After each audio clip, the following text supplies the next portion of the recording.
देखो, शिव का मतलब ही क्या है? जो ऊर्जा, जिसको हम परमात्मा शब्द कह दें, आज का यूथ उसे ऊर्जा, एनर्जी कह दे, चेतना कह दे, कॉन्शियस कह दे। आज आप देखो बहुत ज़्यादा मैनिफेस्टेशन की बातें कही जाती है, मैनिफेस्ट करो, ये करो, सोचो और यूनिवर्स देगा। लोग कहते हैं कि यूनिवर्स देगा, भक्त कहते हैं उसी यूनिवर्स का नाम।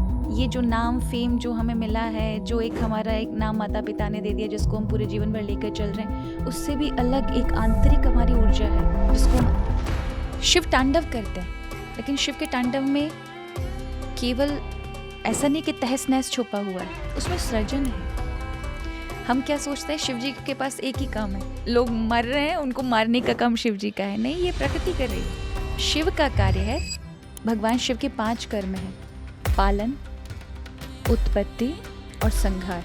ये 3 तो हम जानते हैं, लेकिन चौथा है भगवान शिव जैसा कोई नहीं। कहने का अर्थ है कि शिव एकमात्र ऐसे देवता हैं जो सब कुछ प्रदान कर सकते हैं। सावन का महीना शुरू होते ही कांवड़ यात्रा की शुरुआत हो जाती है, तो कांवड़ यात्रा का थोड़ा सा महत्व अगर आप हमारे दर्शकों को बताएं कि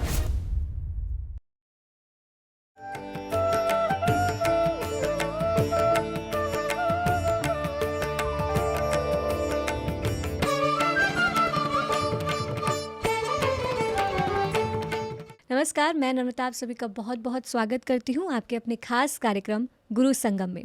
दर्शकों, सावन का महीना आते ही लोगों में भक्ति की लहर देखने को मिलती है। हर सोमवार व्रत रखे जाते हैं, कांवड़ यात्रा की शुरुआत होती है, भगवान शिव की पूजा होती है। लेकिन कई बार हम लोग सिर्फ भक्ति और उत्सव तक ही सीमित रह जाते हैं। आज के इस खास कार्यक्रम में हम बात करेंगे उन डीपर मीनिंग्स की जो प्रैक्टिकल लेवल पर हमें भगवान शिव से जोड़ती है। कैसे हम भगवान शिव से कनेक्ट हो सकते हैं, उनसे जुड़ सकते हैं और अपनी लाइफ में ट्रांसफॉर्मेशन ला सकते हैं।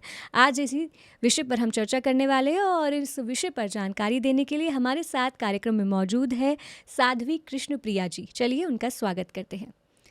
दीदी, आपका बहुत बहुत स्वागत है हमारे कार्यक्रम में। धन्यवाद, और आपका भी आभार कि आपने मुझे आमंत्रण किया। जी दीदी, जैसे कि आज हम सावन पे बात करने वाले हैं, क्योंकि सावन का महीना शुरू होने वाला है, तो आज सावन पर भगवान शिव के बारे में, कांवड़ यात्रा के बारे में आपसे बहुत कुछ चर्चा करेंगे। तो सबसे पहला प्रश्न जो मेरा ये है कि जैसे सावन का महीना आता है तो हर कोई भक्ति में डूब जाता है, भगवान शिव की पूजा करते हैं, हर सोमवार व्रत रखते हैं, कांवड़ यात्रा की शुरुआत हो जाती है। लेकिन इसके साथ साथ सावन को सिर्फ पूजा पाठ का महीना नहीं, बल्कि एक अपने मन को रीसेट करने का मौका भी माना जाता है। लेकिन वो कैसे मान सकते हैं हम इसे? मैं चाहूँगी आप हमारे दर्शकों को थोड़ा डीपली बताएं कि सावन का महीना पूजा पाठ के साथ साथ, रिलीजियस रिचुअल के साथ साथ कैसे अपने आप को एक इंटरनली रीसेट करने का भी अवसर माना जाता है। देखो, सावन ऐसे देखा जाए तो भगवान शिव के लिए ही समर्पित है। जैसे पूरे महीने बारिश होगी और पूरी पृथ्वी भीगी रही, उसी प्रकार हमारे हृदय में भी हम भावनात्मक रूप में भीगते हैं और उसी से हम कहीं ना कहीं परेशान होते हैं। तो जिस भी व्यक्ति को अपने जीवन में बदलाव करना है, जैसे जो चाहता है कि मैं आज जो हूँ उससे मुझे बेहतर बनना है, कल मुझे सबसे अच्छा बनना है, जिसे अपने आज में संतुष्टि नहीं, उसे है कि मुझे आज मैं हूँ उससे 10% ही नहीं 100% ज़्यादा अच्छा बनना है, तो उसके लिए सावन है कि आप इस पूरे महीने में भगवान शिव को समर्पित करके अपनी स्थिरता को, अपनी ऊर्जा को पहचानें। जब आप अपने सोर्स से जुड़ जाते हैं और अगर आप भीतर में शांति को प्राप्त करते हैं तो बाहर की सारी चीज़ें आपको अपने आप प्राप्त होती हैं।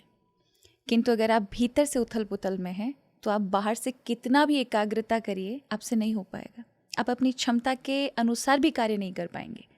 तो श्रावण महीना शिवत्व को जगाने का है और इस महीने में हमें अत्यधिक तपश करना चाहिए।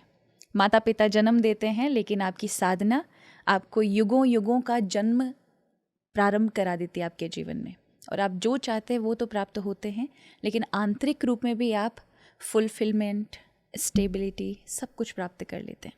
देखो, शिव का मतलब ही क्या है? जो ऊर्जा, जिसको हम परमात्मा शब्द कह दें, आज का यूथ उसे ऊर्जा, एनर्जी कह दे, चेतना कह दे, कॉन्शियस कह दे। आज आप देखो बहुत ज़्यादा मैनिफेस्टेशन की बातें कही जाती है, मैनिफेस्ट करो, ये करो, सोचो और यूनिवर्स देगा। लोग कहते हैं कि यूनिवर्स देगा, भक्त कहते हैं उसी यूनिवर्स का नाम शिव है, जो सभी में ऊर्जा के रूप में समाया हुआ है। वो सभी को सब कुछ प्रदान करता है। इसलिए शिवलिंग का अर्थ अगर समझ जाएं हम, श्रावण महीने में हम जब उन्हीं के रिलेटेड ही सब कुछ कर रहे होते हैं, तो हमें शिवलिंग का महत्व समझना चाहिए। शिवलिंग क्या है? शिवलिंग या इस संसार में दो ही चीज़ें हैं, या तो वो पदार्थ है या फिर वो ऊर्जा है, या तो वो मैटर है या वो स्पिरिट है। संसार में दो ही चीज़ों से ये सब विस्तार है, जो भी चीज़ें आपको दिखाई पड़ती हैं। या तो उसमें एक शरीर से दिखने वाली, जिससे आंखें देख सकती हैं, ऐसी चीज़ें हैं, और एक आंतरिक में सूक्ष्म है। जैसे ये बल्ब है, ये दिखाई पड़ सकता है लेकिन करंट नहीं दिखाई पड़ता है, हाँ पर जी। उसी से जुड़ कर के सारी चीज़ें चलती हैं। ये शरीर दिखाई देता है, इसे कृष्ण प्रिया कहते हैं। आपका भी एक नाम होगा, और भी जितने भी लोग हैं उन सबका एक अपना नाम है, अपना अस्तित्व है। लेकिन उसके अंदर जो आत्मा ऊर्जा निवास करती है, उसी से ये सभी शरीर, ये सभी संसार चलता है। तो पदार्थ और ऊर्जा, जिसको हम देख सकते हैं वो पदार्थ, और जिसको नहीं देख सकता, जो गतिशील बनाता है, वो ऊर्जा। तो शिव पिंडी ये दोनों का स्वरूप है, ऊर्जा भी है और पदार्थ भी है। तो वो जो शिव सबको, जो संसार को सबको चला रहा है, पूरे विश्व को चला रहा है, ऐसे समझिए जैसे हर एक चीज़ की एक एक्सिस होती है, धुरी होती है। जैसे पृथ्वी है, उपग्रह वातावरण को लेकर अपनी एक्सिस पर सूर्य की परिक्रमा लगा रही है, लेकिन वो अपनी एक्सिस पर है। कोई ऐसी तो रेखा है ना जो उसको चला रही है। उसी प्रकार हम सभी को जो चला रहा है, गतिशील बना रहा है, वो जो ऊर्जा है, वो जो तत्व है, वो शिव है। इसलिए शिव ऊर्जा भी है। जब हम शिव से जुड़ते हैं तो हम किससे जुड़ते हैं? जहाँ से हम हैं।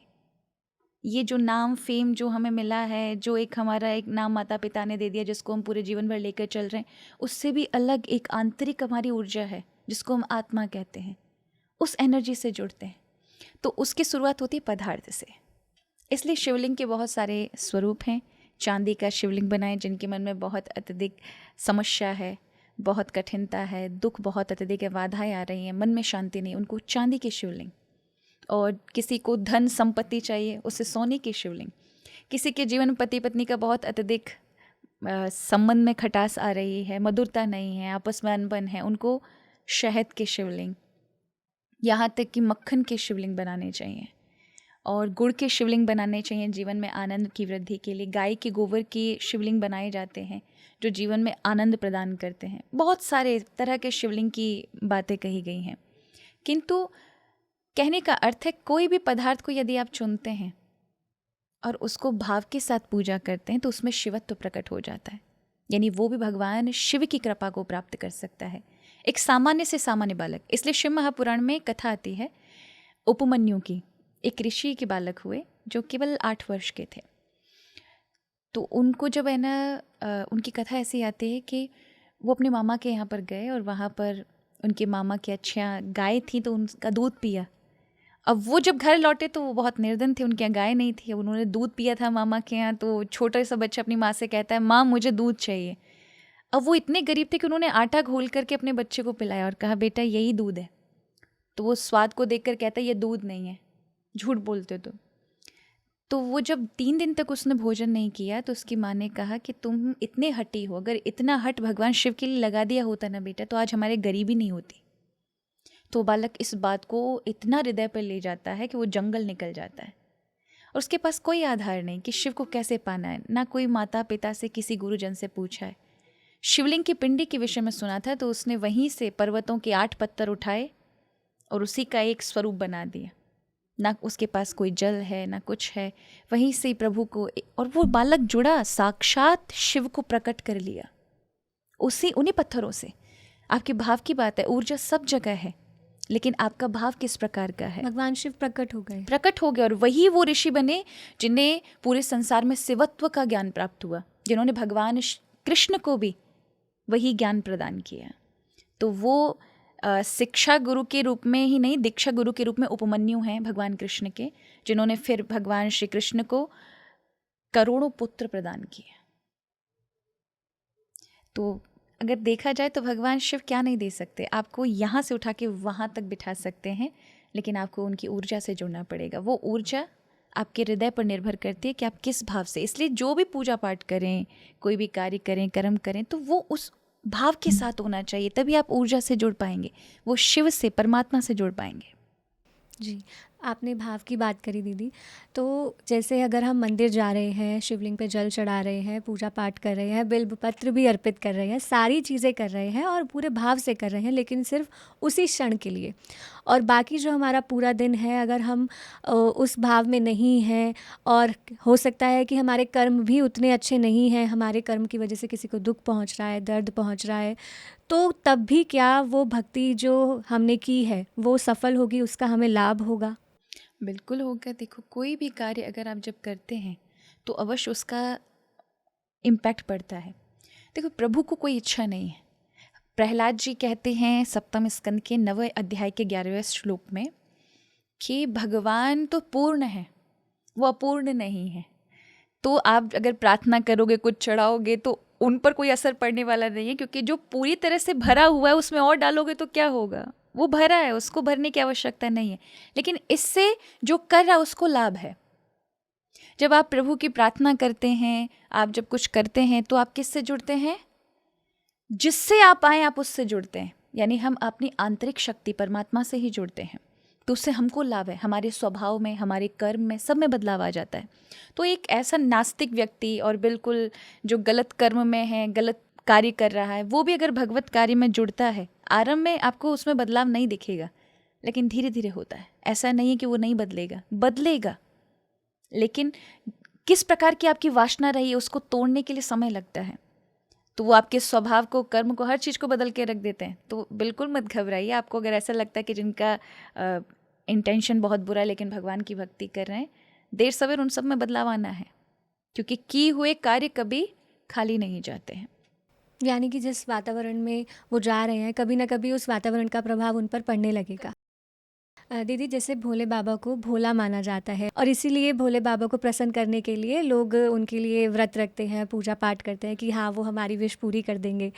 तो भोले बाबा के स्वरूप से हमें आज के युग में क्या सीखना चाहिए? जैसे आज के समय में सारे जो लोग हैं वो जज करने लगे एक दूसरे को, गुस्सा इतना ज़्यादा बढ़ चुका है, तो ऐसे में भोले बाबा का जो ये सहज और सरल स्वभाव है वो हमें क्या सिखाता है? शिव जी से बहुत कुछ सीखने जैसा है। शिव, ऐसा नहीं आज के यूथ को या आज के लोगों को क्रोध नहीं आता है, और क्रोध बुरी भी चीज़ नहीं है, आना चाहिए। हम इंसान हैं, भगवान ने जो स्वभाव दिए हैं, पर उनको संतुलन नहीं है, ये हमें सीखना चाहिए। शिव तांडव करते हैं, लेकिन शिव के तांडव में केवल ऐसा नहीं कि तहस नहस छुपा हुआ है, उसमें सृजन है। हम क्या सोचते हैं, शिव जी के पास एक ही काम है, लोग मर रहे हैं, उनको मारने का काम शिव जी का है। नहीं, ये प्रकृति कर रही है। शिव का कार्य है संहार। संहार का मतलब है समान रूप से, अच्छे रूप से जिस चीज़ को बदल देना, ट्रांसफॉर्मेशन कर देना।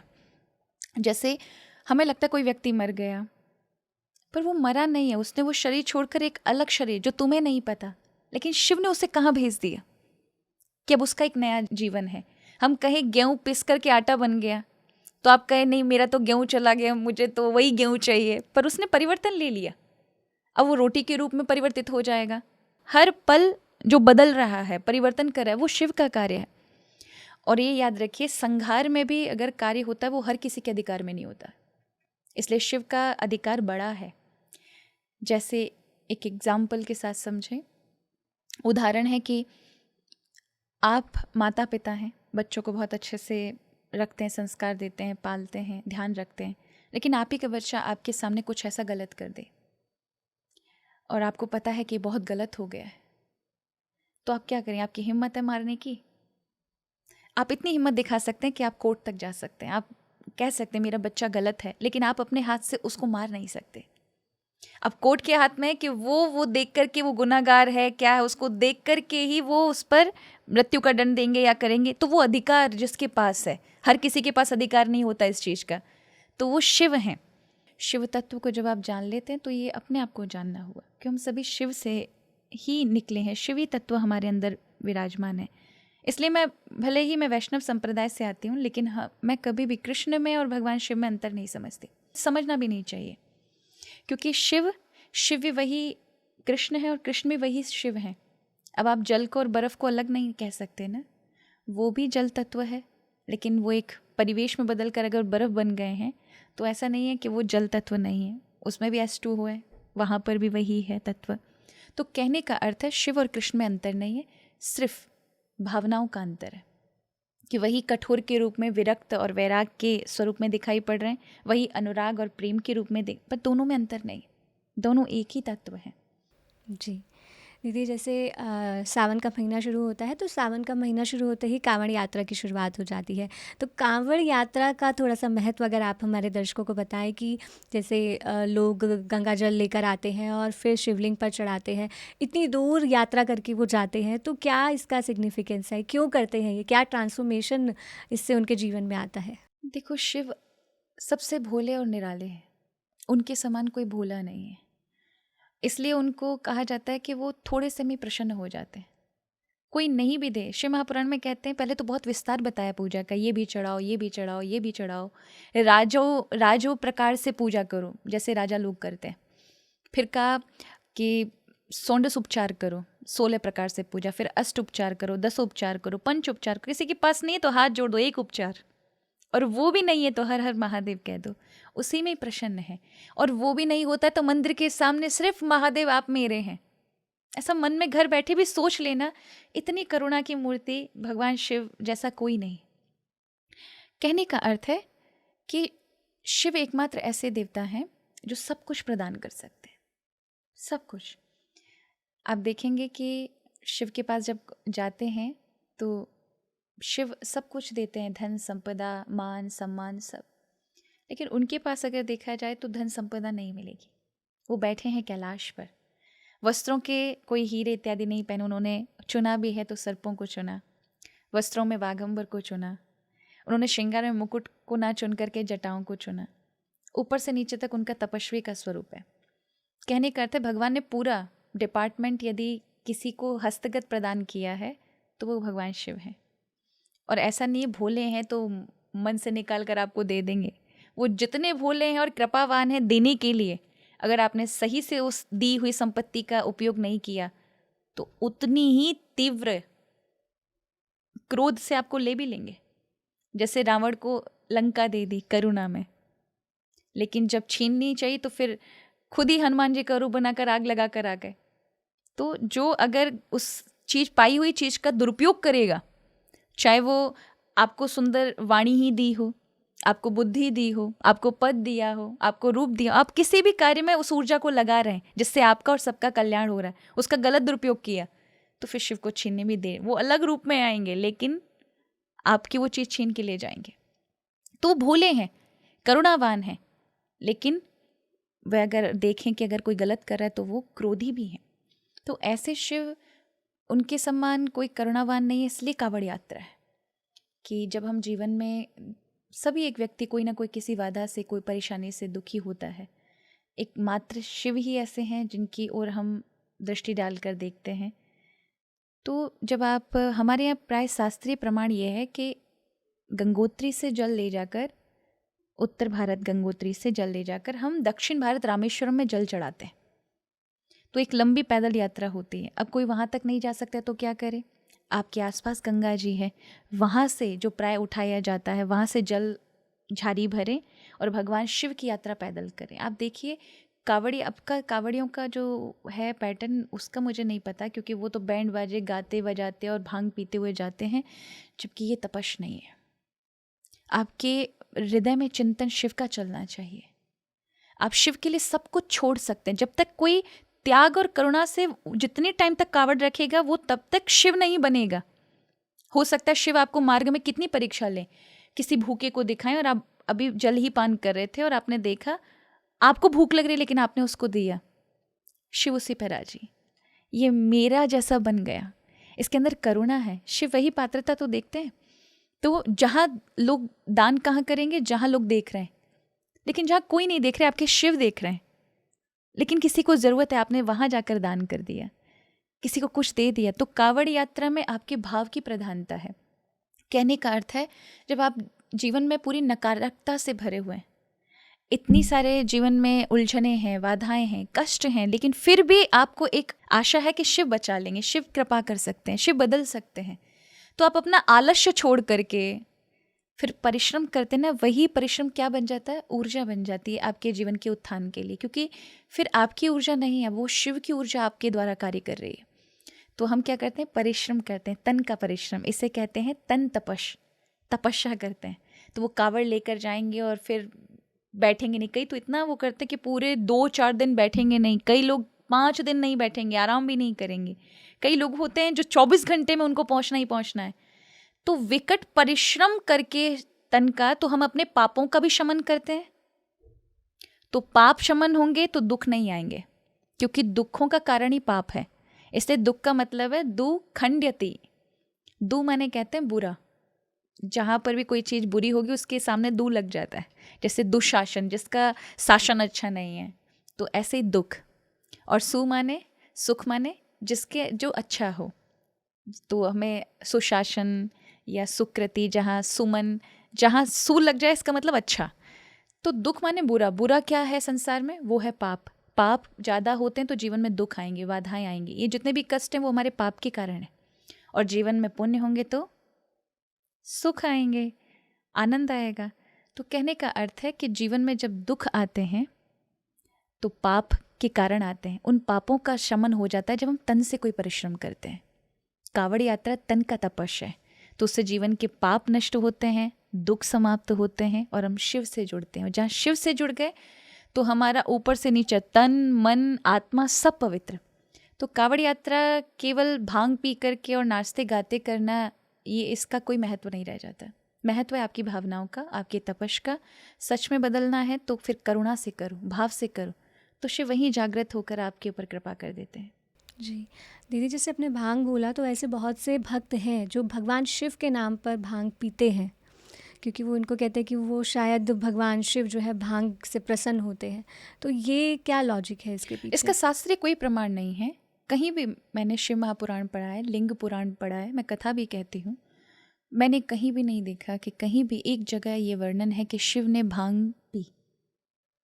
वो पता नहीं कैसे, हाँ शिव पे चढ़ाई जाती है प्रसाद के रूप में। मतलब जैसे शिव ने कालकूट विष अपने लोक कल्याण के लिए गले में रखा है, जिसलिए वो नीलकंठ कहलाए। जी। तो उन पे ठंडी वस्तु चढ़ाई जाती है, इसलिए वो बर्फ़ पर बैठते हैं, हिमालय पर बैठते हैं। तो बेलपत्र का रस, गन्ने का रस, इसलिए उनका अभिषेक है। उसी प्रकार भांग का भी रस चढ़ाया जाता है, पर इसका मतलब ये नहीं है कि भांग पिलाई जाती है। भांग का अर्थ है जीवन में जितनी भी बुरी चीज़ें हैं, केवल भांग ही नहीं चढ़ती, जितनी भी नशीली चीज़ें, धतूरे हो गए, जो जहर है, कनेर हो गया, आपके ये पत्ते हो गए, आग के पत्ते हो गए, ये सब जितने कांटेदार हैं, जो भी नशीली चीज़ हैं, शिव कहते हैं तुम अपने जीवन में मत लाओ, क्योंकि ये तुम्हें बर्बाद कर देंगे। ये सारे जहर, सारी बुराइयाँ मुझे समर्पित कर दो, ये मेरे लिए छोड़ो, बाकी के अच्छाइयाँ तुम्हारे लिए। तो शिव को जो भांग चढ़ाते, तो उसका अर्थ है जीवन में जितनी भी प्रवृत्ति हैं वो केवल नशे की नहीं है, आलस्य की हो सकती हैं। हम कई बार चिंताएं करते हैं, उसका जहर हो सकता है, उसका नशा हो सकता है। कई बार लोग झूठे लोगों में फंसे होते हैं, उनको लगता है ये बहुत प्रेम करते हैं, बहुत प्रेम करते हैं, और बाद में हमारी हकीकत सामने आती है जब हमारा सब कुछ चला जाता है। तो कहने का तो वो नशा है, वो जहर है, वो शिव के लिए तो वो वस्तु उसका स्वरूप है, प्रतीक है। तो शिव को वही चढ़ाई जाता है, शिव को ठंडी ठंडी चीज़ें चढ़ाई जाती हैं, वही शिव का अभिषेक है, वही आनंद प्रदान करने वाली। तो मैं कहूँगी कि जो भांग पीते हैं वो गलत करते हैं, शिव के नाम पे तो बहुत गलत करते हैं। शिव ने जहर भी पिया है, 2-4 बूंद क्यों नहीं पी लेते, पर उनको पता है कि पिएंगे तो वहाँ बुद्धि का लॉजिक लग जाता है, मर जाएंगे। पर भांग से हमें नशा होता है, तो नशे को बढ़ावा देना है जब आप भांग पीते हैं। शिव का कहीं भी कोई अनुकरण नहीं है कि उन्होंने कभी भांग पी हो या कोई नशे की वस्तु। आज आप देखो टीवी पे फोटो इत्यादि में, आप फ़ोन में भी देखते हैं कि शिव चिलम लगा रहे हैं, शिव हैं और बैठे हैं, भांग पी रहे हैं। ऐसा गलत है। ये तो पता नहीं, आज युवाओं के हृदय में ऐसे भाव पैदा करना है कि उनको ये लगे कि शिव तो नशा करते हैं, हमने कर लिया तो कौन सी बड़ी बात है। शिव ने कभी नशा नहीं किया, शिव ने सबके नशे उतार दिए हैं। वो पशुपतिनाथ है, पशु जैसा भूत प्रेत मन जिनका मन है, उन मन वालों को भी जो अपनी ओर खींच के योगी बनाने की सामर्थ्य रखता है, वो शिव है। शिव ने अच्छे अच्छे व्यसनियों को बदल दिया है। तो जो बिल्कुल ऐसे भूत जैसे मन वाले, प्रेत जैसे मन वाले, जिनका मन स्थिर ही नहीं है एक जगह, और आजकल के युवाओं में बहुत अधिक युवाओं का मन भूत जैसा ही है। ओवर थिंकिंग इतनी है, बार बार सोचते ही रहते हैं। हर 1 घंटे में 15 रील, हर एक दिन में कम से कम हजारों विचार, सोच ही रहा है, डाउट ही अपने आप पर कर रहा है, तो ये क्या प्रेत जैसा मन है ना। इसे योगी बनाना तो शिव की शरण में जाना पड़ेगा, और शिव में सामर्थ्य है। वो उनका एक बार कोई नाम ले ले तो उसको भी अपना करके और प्रेम से बदल देते हैं। क्या करते हैं? प्रेम से बदलते हैं। जी दीदी, जितना मैं समझ पा रही हूँ कि हर एक रिचुअल हमें यही समझाने की कोशिश कर रहा है कि हमें हमारे बुरे कर्मों को अच्छे कर्मों में परिवर्तित करना है, जो भी बुरी चीज़ें हमारे आसपास है उसे दूर करना है और सरेंडर करना है। चाहे हम इन्हें भगवान शिव का नाम दें, ऊर्जा बोले, यूनिवर्स बोले, अपने आप को सरेंडर कर देना है और साथ ही साथ अपने कर्मों को अच्छा करना है, बेहतर करना है। तो जैसे आपने अभी भांग के बारे में बताया, धतूरे के बारे में बताया, इसके साथ ही बिल्व पत्र भी भगवान शिव को अर्पित किए जाते हैं। तो उसके पीछे क्या सिग्निफिकेंस है, वो क्यों हम अर्पित करते हैं? भगवान शिव पे बहुत सारे पत्ते पुष्पों का वर्णन है रुद्र संहिता के अंतर्गत। दूसरा खंड है शिव महापुराण का। तो दूसरी संहिता में वर्णन है कि भगवान शिव पे बहुत प्रकार के शमी के पुष्प चढ़ाए, शमी के पत्र चढ़ाए जाते हैं, और बहुत प्रकार के नाग केशर चढ़ाई जाती है, कमल के पुष्प चढ़ाए जाते हैं, ध्रुवा चढ़ाई जाती है। यहाँ तक कि कई लोग कहते हैं तुलसी दल नहीं चढ़ाया जाता, तुलसी दल भी चढ़ाया जाता है, उसे भी पत्रों में शामिल किया है। तुलसी चढ़ाने वाले को मुक्ति प्राप्त हो जाती है। तो मना क्यों करते हैं? वो स्मृति ग्रंथों में कहीं पर वर्णन है, लेकिन शिव के ग्रंथों में जो शिव ने अपनी वाणी से कहा है हमें वही माननी चाहिए। देखो, स्मृति ग्रंथों के ऐसा नहीं है कि उनको नकारा जाए, पर स्मृति ग्रंथ कहीं एक क्षेत्र के बने होते हैं। जैसे अलग अलग क्षेत्रों में ऋषि रहे हैं, वहाँ उनकी दिनचर्या, लोगों का व्यवहार, लौकिक व्यवहार जैसा रहा हो। जैसे एकादशी में हम लोग चावल नहीं खाते, लेकिन दक्षिण भारत के आप चले जाओ वहाँ चावल खा रहे। जगन्नाथ मंदिर में हाँ, तो उनकी नीतियाँ अलग हैं। पूजा उपवासों में आपको थोड़ा सा उनके स्मृति ग्रंथों में अलग आप भाव पाएंगे, हमारे यहाँ के ऋषियों के भाव अलग पाएंगे। तो वो लोक व्यवहार में जिस प्रकार का वातावरण और संस्कृति रही है उसी के अनुसार स्मृति ग्रंथ। लेकिन शास्त्रीय अगर जो प्रमाण देखा जाए तो शिव महापुराण के अंतर्गत रुद्र संहिता में बताया है कि पत्रों में, वो एक बार नहीं बताया, 2 बार बताया कि तुलसी दल चढ़ाएं। तुलसी दल चढ़ाने से भुक्ति मुक्ति, यानी संसार के भोग तो मिलते ही हैं लेकिन मुक्ति भी हो जाती है। बिलपत्र भगवान शिव को अत्यंत प्रिय है। बिलपत्र माँ लक्ष्मी का भी स्वरूप है, बिलपत्र माँ भगवती पार्वती का भी स्वरूप है। तो बिलपत्र की अलग अलग युगों में अलग अलग कहानी है, और वो तीनों देवताओं का स्वरूप माना जाता है, ब्रह्मा विष्णु महेश। त्रिदलम त्रिगुणाकारम त्रिवक्त्रम चित्रिधायुधम त्रिजन्म पाप संघारम एक बिल्वम शिवार्पणम। हमारे 3 जन्मों के पापों का संघार कर देते हैं वही एक बिलपत्र। तो बिलपत्र जब हम चढ़ाते हैं तो हम, हमारी प्रकृति सत्व रज तम, इससे हमारा स्वभाव बनता है। इसी से जब कोई सामने आया तो हम एकदम से रिएक्ट कर देते हैं, क्रोध कर देते हैं, या किसी को देखकर उसमें स्वार्थ भाव आ जाता है। तो ये कौन करा रहा है? हम सोचते हैं हम कर रहे हैं, नहीं, प्रकृति करा रही है। आपके पूर्व के कर्म जिस प्रकार के हैं, आपका स्वभाव उसी समय जागृत हो जाएगा, समय आते, और आप वैसा ही करेंगे। तो इस क्षण को बदलना है तो वो कार्य करेगी आपकी एकाग्रता, और वो काम करेगा एक पॉज, एक मौन, एक स्थिरता। वो शिव हैं। जब हम आराधना चाहे शिव की करें, कृष्ण की करें, राम की करें, तो क्या इम्पैक्ट आता है? हमारे कर्मों में सुधार आने लगता है। हम जैसा हमारी प्रकृति बना करके बैठी है कि तुम्हारा कर्म का परिणाम है, अपने एक छोटा सा उससे इम्पैक्ट से उसको बदल दिया, तो वो जो आपका रिएक्शन था वो अच्छा बन गया। तो वो डायरेक्टली ऐसा नहीं कि कर्म आपको परिणाम नहीं देंगे, वो आएंगे तो, लेकिन उसकी डायरेक्शन बदलने के कारण क्या होगा, उसका इम्पैक्ट आपके जीवन पे अच्छा पड़ेगा। तो मैं कहूँ पूजा आराधना ये आपको अपनत्व, अपने आप से जोड़ती है, परमात्मा से जोड़ती है, और वास्तविकता में आपको स्थिर करती है। जैसे पंखा होता है, पंखे की पंखड़ियाँ होती हैं, वो घूमती रहती है, लेकिन जो बीच का पॉइंट आप देखेंगे ना, वो स्थिर है जी, वो नहीं घूमेगा, उन पंखड़ियों के साथ नहीं घूमेगा, पंखड़ियाँ घूमेंगी। उसी प्रकार संसार से आप ये सोचो कि संसार में सब स्थिर हो जाए, बैलेंस हो जाए, बाहर से नहीं हो सकता। आपको भीतर को बैलेंस करना पड़ेगा, और वो स्थिरता शिव है। तो बाहर चाहे कितनी बेचैनी, अगर आप अंदर से स्थिर हैं, वो स्थिरता शिव की आराधना। अब देखो, आरंभ में जो भक्त हैं उनको हम PhD की डिग्री नहीं दे सकते कि भाई आप मास्टर डिग्री पकड़ लीजिए, उनको भी समझ भी नहीं है। तो ऐसे भक्तों के लिए बताया है जो भी बालक हैं भक्ति में या ज्ञान में, लेकिन वो अपना कल्याण चाहते हैं, उनके लिए शिव आराधना है। लेकिन जो पहले से परिपक्व हैं उनके लिए शिव आराधना के साथ साथ ज्ञान मार्ग है, भक्ति मार्ग है। तो हमारे शास्त्रों में 3 प्रकार के मार्ग शिव के लिए बताए गए हैं कि श्रवण करो, शिव की लीलाएं सुनो, फिर उसका कीर्तन करो, क्योंकि कीर्तन करने से क्या होता है कि आप उस चीज़ को आपके लिए दृढ़ हो जाती है। आप एक उसको किसी दूसरे को सुनाएंगे तो वो फिर आपके मन में बैठ जाती है। फिर मनन करो कि मेरे जीवन में कितने उपयोगी है। तो इस प्रकार ये 3 करने से आपका जीवन बदल जाता है। लेकिन किसी को ये सब नहीं पता, इसकी परिभाषा ही नहीं पता, इसके लिए हिम्मत ही नहीं उसके अंदर, तो वो क्या करे? तो कहा इन सब का केंद्र है शिवलिंग, वो शिवलिंग की आराधना करे। तो शिवलिंग का अगर देखा जाए तो शिवलिंग जो पिंडी है उसका मूल तत्व ओम है, यानी वो ओंकार जो है वही शिव पिंडी है। अगर मैं कहूँ कि अगर हमें हनुमान जी के विग्रह बनाना है तो हनुमान जी का एक हमने विग्रह सोचा है ना कि वानर रूप में है, एक पैर उनका ऊपर है, एक नीचे है, हाथ में गदा है। राम जी का चित्र है, भगवान कृष्ण का अगर बनाना है विग्रह तो हमको सबको पता है कि ये विग्रह हाथ में मुरली है तो कृष्ण है, ये हैं धनुष बाण है तो राम है। उसी तरह अगर शिवलिंग को देखना है, शिवलिंग की मूर्ति बनेगी तो क्या बनेगी? वो ओम है, ओंकार है।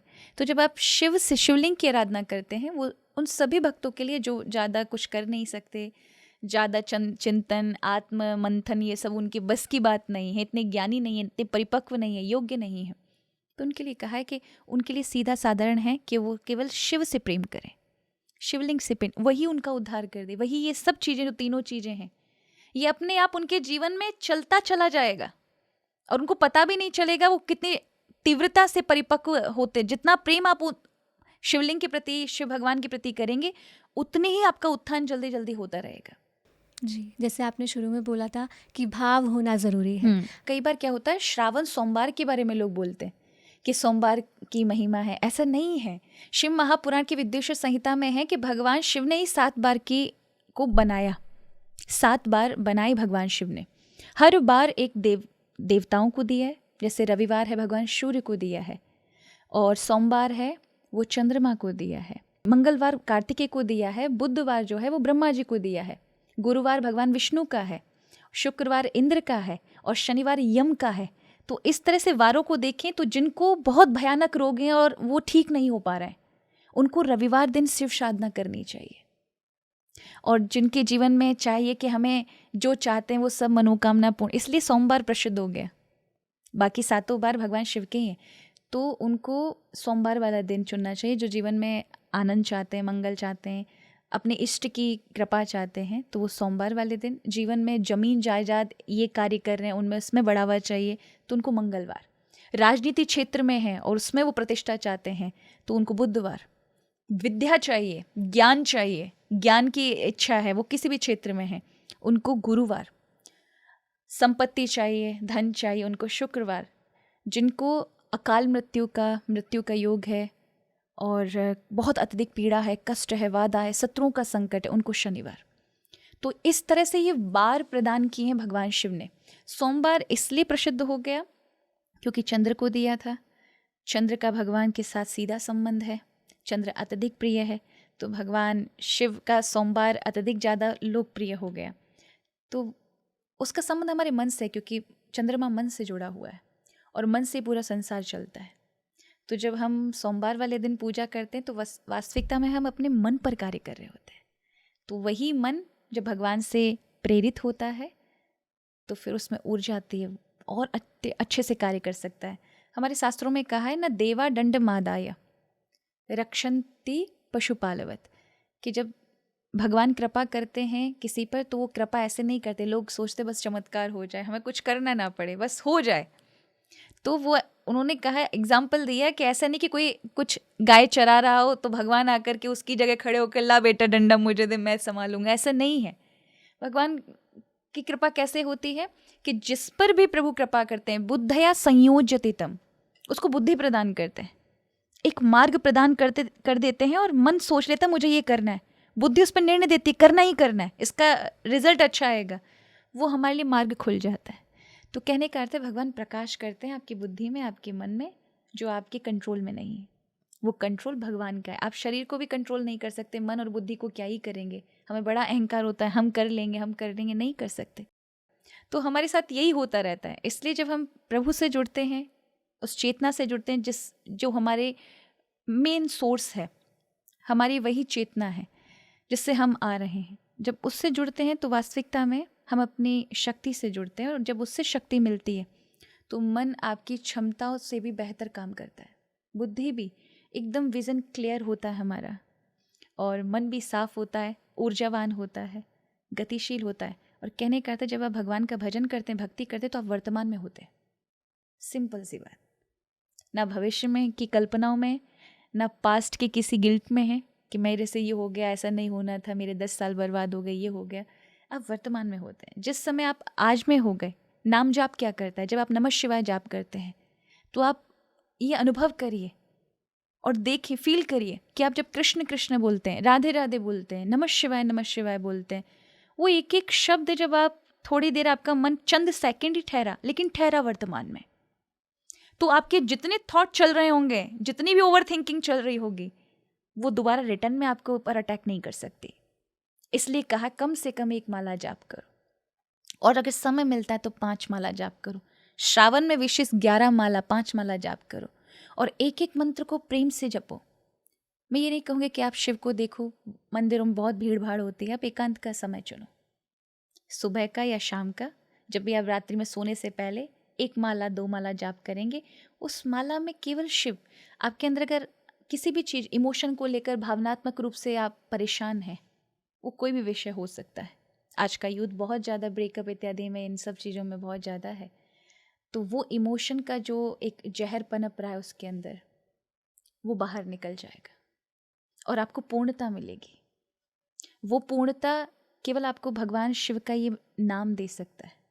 तो मंत्र जाप करें, सुबह करें, जो भी आपको कृष्ण प्रिय हैं, कृष्ण इष्ट हैं, तो कृष्ण का नाम जाप करें, राम प्रिय हैं, शिव प्रिय हैं, देवी जी प्रिय हैं, उनकी 1-2 माला जाप करें, पर एक एक शब्द को साउंड के साथ सुने।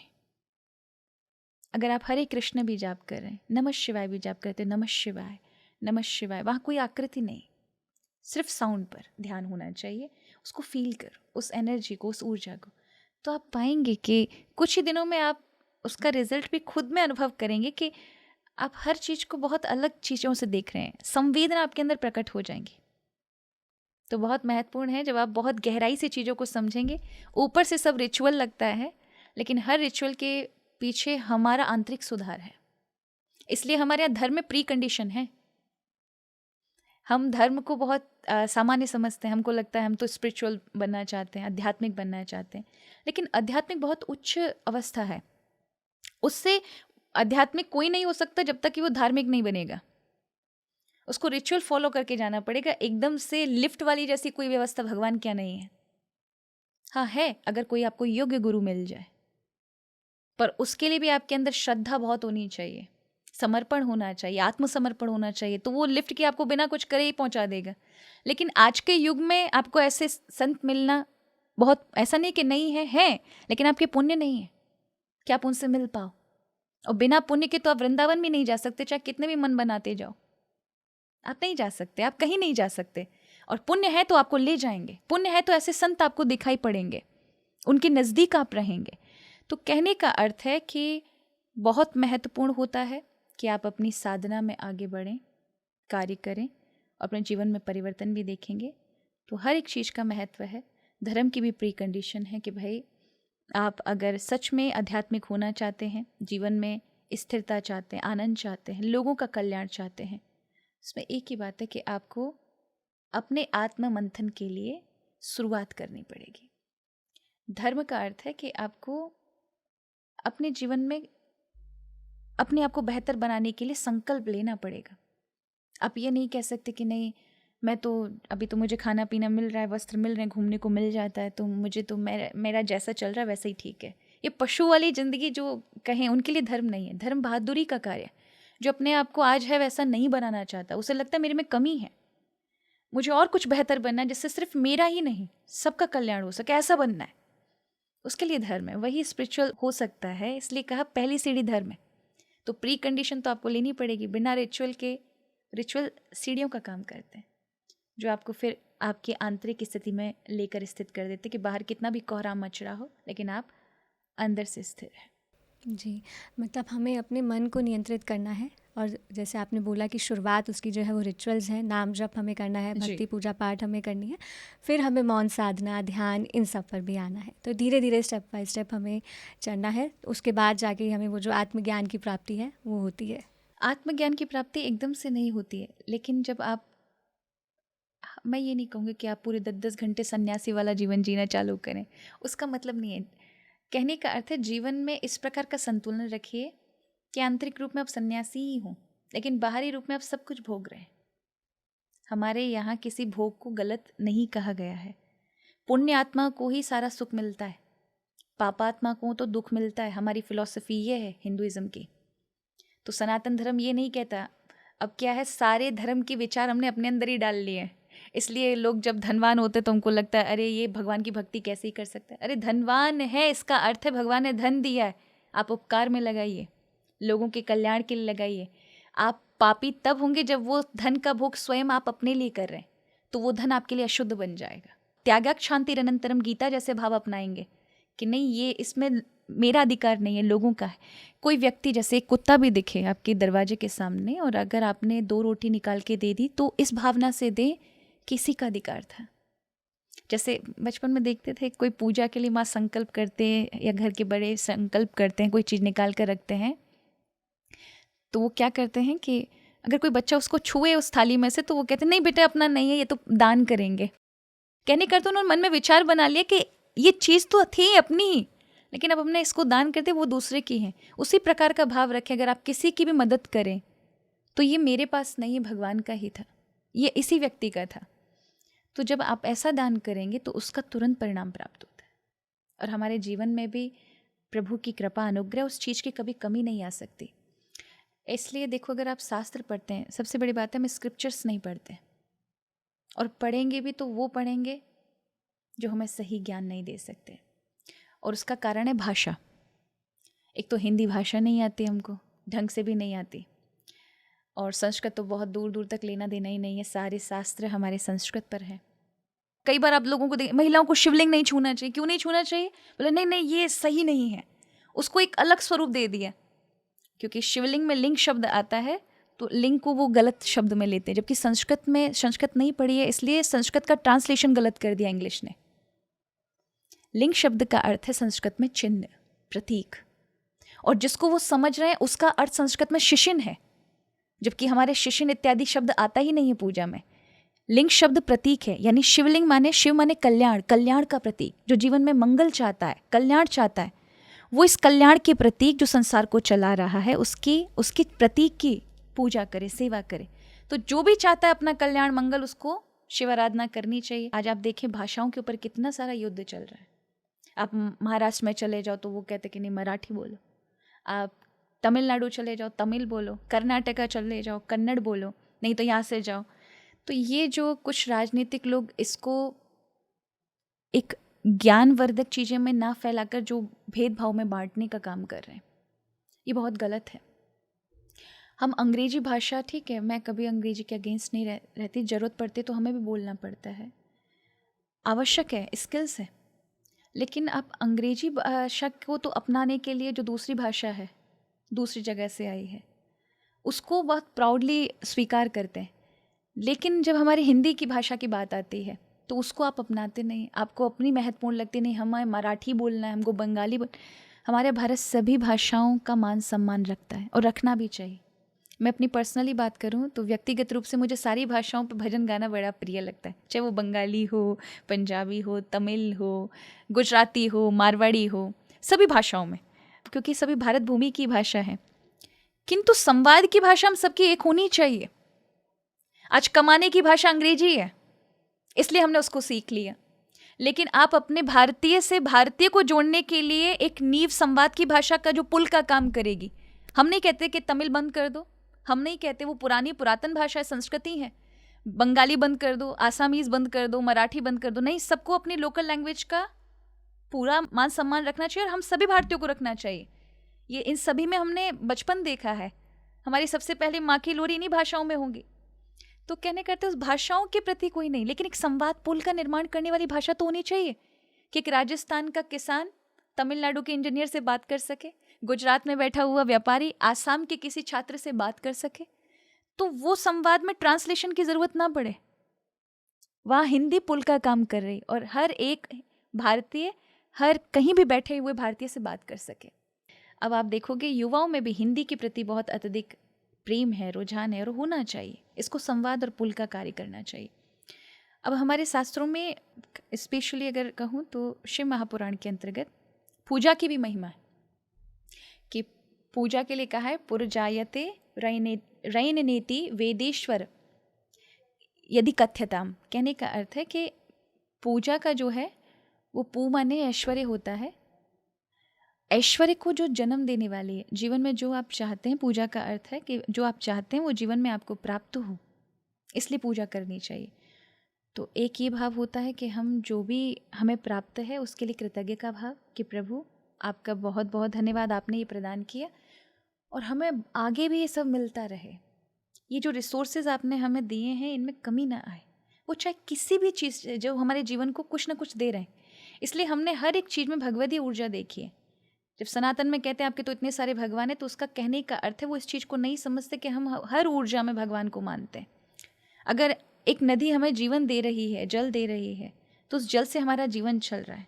तो वो जल की जो ऊर्जा है जिससे प्राण और हमारा जीवन चलता है वो शक्ति ऊर्जा है, इसलिए हमने उसे देवी में देखा। तुलसी का पूजन क्यों करते हैं? तुलसी केवल पौधा नहीं है, वो ओजोन रिच ऑक्सीजन हमको प्रदान करता है, जिससे महामारी, बीमारियाँ ये सब नहीं आती, हैजे जैसी महामारियाँ नहीं आती। उससे निकलने वाली हवाएं हमारे जीवन में भयानक से भयानक महामारी और बीमारियों को नहीं लेकर आ सकती। तो कहने की जिससे हमें ऊर्जा मिल रही है। अब क्या शिव को, अब देखा जाए सूर्य भगवान है, सूर्य भगवान को दीपक दिखाने से क्या हम उनको प्रकाशित कर देंगे? नहीं कर सकते। लेकिन हमारे कृतज्ञता का भाव है कि आपसे हमें हजारों टन ऊर्जाएं प्राप्त होती हैं जिससे हमारा जीवन चलता है। जल से हम जल को नहाएंगे, उसी में से जल भगवान को तर्पण देंगे, क्या हम जल को पूर्ण कर सकते हैं? कि नहीं कर सकते। लेकिन कृतज्ञता का भाव कि हम देने का भाव वाले बने, कि हम आपसे ले रहे हैं लेकिन हम केवल अपने तक सीमित ना रखें, हम उसमें से बांटें। ये हम सभी भारतीयों का भाव रहता है, हम सभी सनातनियों का भाव रहता है। तो हम हर ऊर्जा में परमात्मा को, तो कहने का अर्थ है कि धन्यवाद जो आपने दिया, लेकिन आगे भी ये सब चीज़ें हमें मिलती रहे, इसके लिए प्रभु से प्रार्थना। जी, मतलब कहीं ना कहीं हमें प्रकृति से जो चीज़ें मिल रही हैं उसके प्रति ग्रैटिट्यूड रखना चाहिए, क्योंकि इसी के कारण प्रकृति में हमें सब चीज़ों को सम्मान भाव से देखना चाहिए। तो इससे दो चीज़ें प्राप्त होंगी आपको। पहला इसमें कहा है अगर आप मन से जुड़ गए तो दो चीज़ों प्राप्त होगी। अगर आप शरीर की चीज़ें चाहते हैं तो संसार का सुख मिलेगा, और अगर आप शरीर से ऊपर उठ चुके हैं, आपके ज्ञान के नेत्र खुल गए, तो ज्ञानम इष्टम मतलब ज्ञान की प्राप्ति हो जाएगी, यानी जिसको हम आत्म साक्षात्कार कहते हैं। फिर आप ये सभी लौकिक चीज़ों से ऊपर उठ जाएंगे। जी, जैसे अभी प्रकृति की बात चल रही है तो भगवान शिव के, जैसे आपने बताया था कि गले में सर्प उन्होंने ले रखा है, वस्त्रों के लिए उन्होंने बाघ चुना, तो उन्होंने भी कहीं ना कहीं प्रकृति को एक साथ दिखाया। अगर हम उनके परिवार की भी बात करें तो मोर, चूहा, हर कोई एक साथ दिखता है शिव परिवार में, तो उन्होंने भी प्रकृति को साथ लेकर चलने की बात दिखाई है। लेकिन अगर हम आज के युग की बात करें तो भक्ति, पूजा पाठ सब करते हैं, लेकिन जब खाने की बात आती है तो कहीं ना कहीं वो नॉनवेज को चुन लेते हैं, यानी मांसाहार को चुन लेते हैं। तो यहाँ पर मैं आपसे जानना चाहती हूँ, तो क्या उनकी वो भक्ति लाभ देगी उन्हें? क्योंकि हमें किसी और जीव की जान नहीं लेनी चाहिए, उसको भी पूरा हक है अपना जीवन निर्वाह करने का, वो भी प्रकृति का ही एक हिस्सा है। तो इस पे आप क्या कहेंगे? सबसे अच्छी बात है, देखो, बिना करुणा के और भगवान से जुड़ना, क्योंकि परमात्मा से जुड़ने की आप बात कर रहे हैं, जो आपका रियल सोर्स है उससे जुड़ने की बात कर रहे हैं, तो वो सभी में चेतना के रूप में स्थित है। कैसे भूल जाते हैं कि अगर एक को मार करके और उसी को जिसने जीवन प्रदान किया उससे जुड़ने की बात आ रही है तो नहीं जुड़ सकते। लोग कहें कि नहीं, हमारा तो मन साफ होना चाहिए, सब चलता है। कैसे? हृदय साफ है लेकिन पेट में खून भरा है, वो भी अन्य पशु का। आप मौन साधना चाहते हैं, शांति साधना चाहते हैं, भय से दूर हटना चाहते हैं, लेकिन आपका शरीर किसी के भय, किसी की शांति को छीनकर उसको पचाने में लगा है, तो वो आध्यात्मिक कैसे ही बन सकता है? शिव करुणा के देव हैं, जिसके हृदय में करुणा। पापों से बचने के लिए कई बार क्या होता है, पाप लगता है इसलिए नहीं करेंगे, पाप लगता है ये नहीं खाएंगे। पापों से बचने का रास्ता अहिंसा नहीं है। आत्मा की शुद्धि के लिए अहिंसा है, कि हम अहिंसा का मार्ग चुनें। अगर आप थोड़े भी संवेदनशील नहीं हुए, आपके हृदय में ये भाव नहीं जागा कि दया कितनी आवश्यक है, मेरे परिवार के साथ कुछ अगर हो जाता है तो मुझे कितना कष्ट होगा, तो फिर किसी अन्य जीवन, वो दया अपने तक ही सीमित क्यों है, केवल अपने ही सेंटर में क्यों है कि मेरा परिवार इन पर नहीं होना चाहिए, मेरे प्रियजनों पर नहीं होना चाहिए। वो जीवों पे, प्रत्येक जीव पे जिस दिन आ गए, शिव बिना आपके आध्यात्मिक हुए आपके जीवन में उतर जाएंगे। क्योंकि सबसे पहला स्टेप जो है प्रभु के मार्ग में जाने का, वो है आपका इंटेंशन। अगर आप संवेदन है हर चीज़ के प्रति, हर जीव के प्रति, तो शिव की कृपा जो सालों साल तप कर रहे हैं, ये कर रहे हैं, उनसे पहले आप पर हो जाएगी। क्योंकि करुणावान ही परमात्मा को प्राप्त कर सकता है, जो जीवों पे, प्रत्येक व्यक्ति पर करुणा रखता है। तो मांसाहार तो बिल्कुल भी सही नहीं है। हमारे यहाँ कहा है आहार शुद्धो सत्व शुद्धि, सत्व शुद्धो ध्रुवाश्मिति। आपका आहार शुद्ध होगा तो आपका मन शुद्ध होगा, क्योंकि आप जो भी कुछ खा रहे हैं वो एनर्जी है। तो वो जो जीव हत्या, वो भी एनर्जी है। अब वो किस प्रकार की एनर्जी है, वो आपकी पूरे सोल की सेंसिटिविटी को बिल्कुल ब्लंट कर देगी। आप संवेदनशील, और वो असर आपके परिवार में भी दिखाई देगा। आप चीखेंगे, चिल्लाएंगे, बहुत ज़्यादा क्रोधी हो जाएंगे, चीज़ों को नहीं समझ आएंगे, बहुत बाद में समझ आएगी कोई चीज़ें। इतनी जड़ता आ जाती है। भोजन का भी अपना हमारे ऊपर असर होता है कि आप जो भी कुछ खा रहे हैं वो आपको भले ही लग रहा है कि आपको बड़ा बेनिफिट मिल रहा है, अच्छा आपका शरीर हो गया है, पर आप ये भी देखिए, अगर आप थोड़े संवेदनशील होंगे, चेतना में होंगे, तो आप करेंगे कि आपकी बुद्धि के में विजन क्लियर नहीं हो पा रहा है। आप देखेंगे आपका मन अशांत है, बहुत जल्दी आप एकदम, किसी को भी कोई आपको कुछ कहता है और आप एकदम से आपका गुस्सा फूट पड़ता है, इम्पल्सिव नेचर है, आप थोड़े भी पॉज नहीं ले पाते। किसी चीज़ को अगर सोचने पे फिर सोचते सोचते सोचते तरह तरह की चीज़ें चलने लगती है दिमाग में। जड़ता का प्रतीक है ये। अगर आप ऐसा आहार लेते, वैसे ही बहुत सारे जड़ इस कलयुग में बैठे हैं, हम पे जड़ता हमेशा छाई रहती है, लेकिन एक डिविनिटी है जो हमें उस जड़ता से मुक्त करती है। लेकिन आप डिविनिटी के साथ उसको लेकर के चलेंगे तो आप कभी भी वहाँ तक, उस स्थिति तक नहीं पहुँचेंगे जब आप केवल बाहरी कोई भी व्यक्ति आ रहा है, किस इंटेंशन से आ रहा है, आपको पहले से जागृत हो जाए, आपको अपने मन की चीज़ों को संभालना आ जाए, तो वो मांसाहार छोड़े बिना नहीं हो सकती। इसलिए साधना मार्ग में सर्वोपरि है कि आप सच में शिव को चाहते हैं, शिव से प्रेम करते हैं, तो करुणा करिए। उनको भी जीने का, जो जीने की लालसा रखते हैं, उनको जीने का मौका दीजिए। अब कई बार तर्क क्या देते हैं लोग, अरे अगर हमने नहीं खाया तो फिर प्रकृति का संतुलन बिगड़ जाएगा। जी, यही आपने सुना होगा कई बार। तर्क लोग जिनको जिव्या की इतनी ललक है, उनको बस एक ही तर्क दिया जाता है कि नहीं, अगर नहीं तो फौज बहुत ज़्यादा पशु हो जाएंगे, इनको कौन सा, तो प्रकृति को तुम्हें प्रकृति को बचाने की या उसको बैलेंस करने की ज़रूरत नहीं है। प्रकृति अपना बैलेंस स्वयं कर लेती है। तुम भी 50-50 100 साल लगा के पुल बनाओ, ये बनाओ, ये, वो से चंद सेकंड लगेंगे सब में आग लगाने में, इधर से उधर बिखेरने में। वो अपने आप को पूर्ण मानती है। जब भी उसे लगेगा कि यहाँ अगर मनुष्य परेशान कर रहा है पूरी प्रकृति, तो मनुष्य को भी हटाने में उसे देर नहीं लगेगी। इसलिए हमें ये अहंकार होता है कि आप कर रहे हैं, अरे आपको चलाने का, स्वभाव बनाने का कार्य भी प्रकृति कर रही है।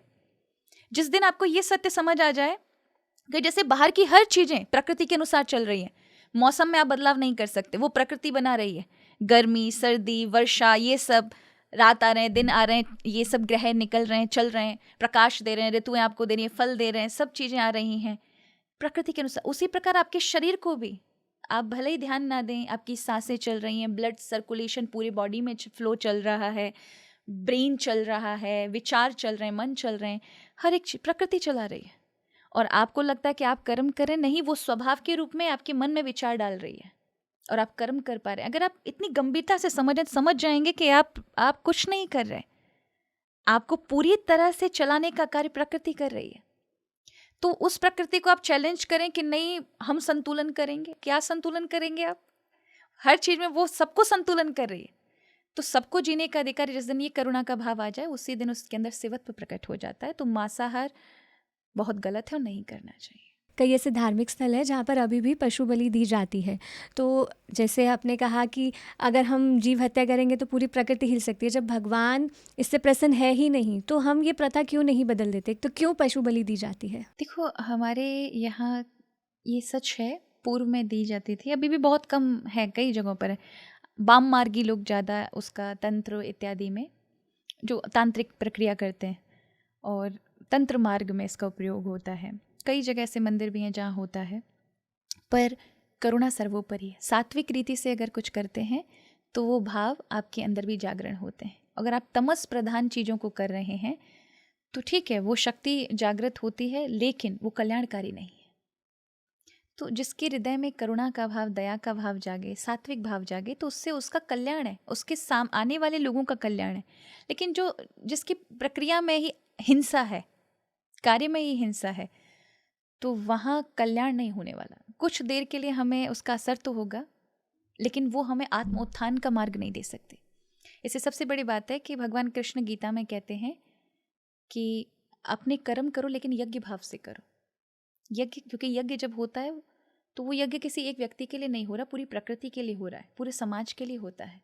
उससे सबको सब कुछ प्राप्त होता है। हर एक छोटे से छोटे व्यक्ति को उसमें काम मिलता है। ब्राह्मण से लेकर एक सामान्य वर्ण के व्यक्ति को भी कार्य मिलता है। बनाने वाले, यज्ञ मंडप बनाने वाले, गाय इत्यादि सब उसमें जुड़ती हैं। गाय का गोबर, गाय का मक्खन, सभी पशु इत्यादि का कार्य होता है। तो कहने का अर्थ है वो सबके लिए कार्य कर रहा है। तो यज्ञ का भाव रखो, जिसमें आपके हर कर्म से आप ही संतुष्ट ना हो, सभी संतुष्ट हों। तो हमें वही काम करना चाहिए कि हमारे कारण कोई एक जीव भी, किसी के प्राण ना जाए। हम सबको प्राण देने वाले बने। अगर हमारी क्षमता है तो हमारा जो भगवान से हमको शक्ति मिली है वो किसी के प्राण छीनने के लिए ना बने, हम दूसरों की जान बचाने के लिए बने।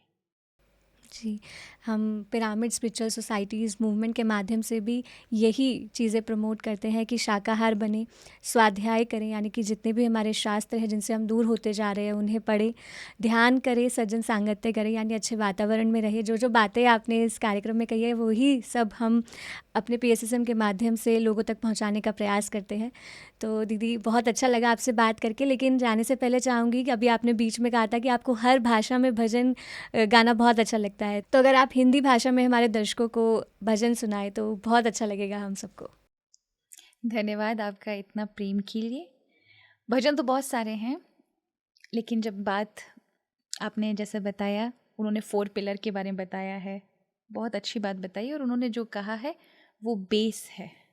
अगर आप यहाँ से नहीं जुड़े तो आप परमात्मा से भी नहीं जुड़ सकते। इसलिए स्वाध्याय भी ज़रूरी है, हमारे जीवन में सदाचार भी ज़रूरी है, हमें मांसाहार इत्यादि इस पर भी रोक लगा के सात्विक आहार की भी ज़रूरी है। अगर आप महीने में, जैसे अगर आपको नहीं फ़र्क पड़ता है तो आप महीने 2 महीने तक अपना मांसाहार बंद करके फिर अपने जीवन के विज़न को देखिए, मन को देखिए, बुद्धि के कार्य को देखिए, तो आप समझ जाएंगे कि आहार किस प्रकार का कार्य करता है और कितना बदलाव करता है।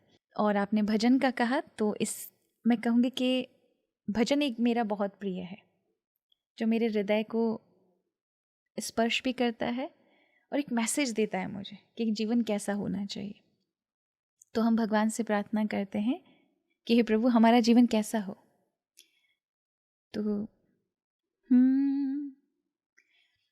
भगवान मेरा जीवन संसार के लिए हो, ये जिंदगी हो लेकिन उपकार के लिए हो।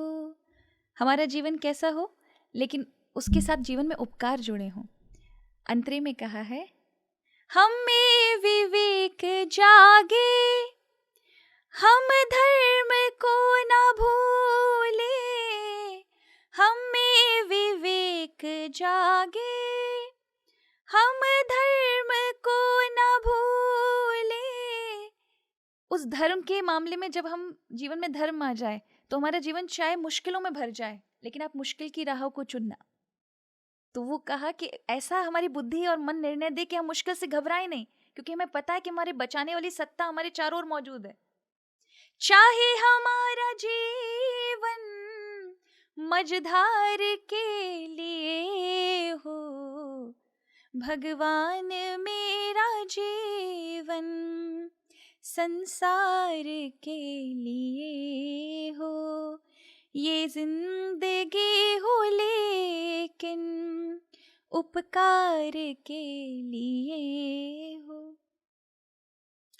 तो आपका बहुत बहुत बहुत आभार। सुंदर, बहुत बहुत धन्यवाद। बहुत अच्छा लगा मुझे, और आशा है कि जितने भी दर्शकों ने श्रवण किया होगा वो भी अपने तक सीमित ना रखें।